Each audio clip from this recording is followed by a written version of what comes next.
AP cabinet మొత్తం 33 అంశాలకు ఆమోదం తెలిపింది. రాజధాని పరిధిలోని 29 గ్రామాల్లో 904 కోట్ల రూపాయలతో మౌలిక వసతుల కల్పనకు పచ్చ జెండా ఊపింది.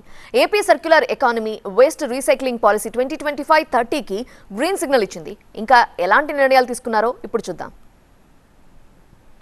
ఆంధ్రప్రదేశ్ సర్క్యులర్ ఎకానమీ మరియు వ్యర్థ పదార్థాల పునర్వినియోగ విధానం 4O 2025-30 ప్రతిపాదనకు రాష్ట్ర మంత్రి మండలి ఆమోదం తెలిపింది. ఏపీ టూరిజం భూమి కేటాయింపు విధానం 2024-29కి అనుబంధ చేరికలు చేసే ప్రతిపాదనకు రాష్ట్ర మంత్రి మండలి ఆమోదం తెలిపింది.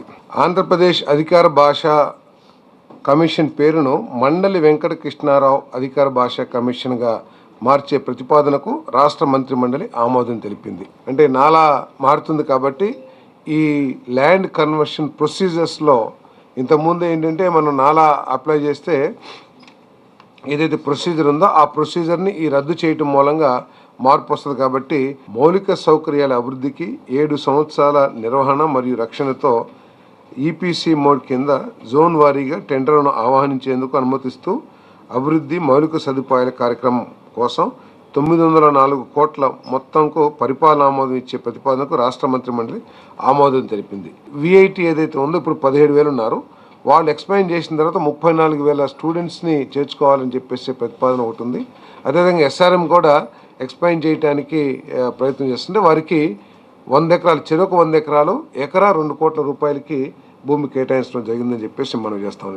అంతర్జాతీయ టెన్నిస్ ప్లేయర్ శ్రీ సాకిత్ సాయి మైనేనికి స్పోర్ట్స్ కోటా కింద డిప్యూటీ కలెక్టర్ గ్రూప్ 1 సవరించేందుకు ఏపీ శాసనసభ బిల్లు ప్రవేశపెట్టే ప్రతిపాదనకు రాష్ట్ర మంత్రి మండలి ఆమోదం తెలిపింది. 1200.05 ఎకరాల ప్రభుత్వ భూమిని Mrs Adani solar energy AP private limited లో 250 మెగావాట్ సోలార్ పవర్ ప్రాజెక్ట్ ఏర్పాటు చేసేందుకై 33 సంవత్సరాల అద్దె ప్రాతిపదికన కేటాయింపుకు చేసిన ప్రతిపాదనకు రాష్ట్ర మంత్రి మండలి ఆమోదం తెలిపింది.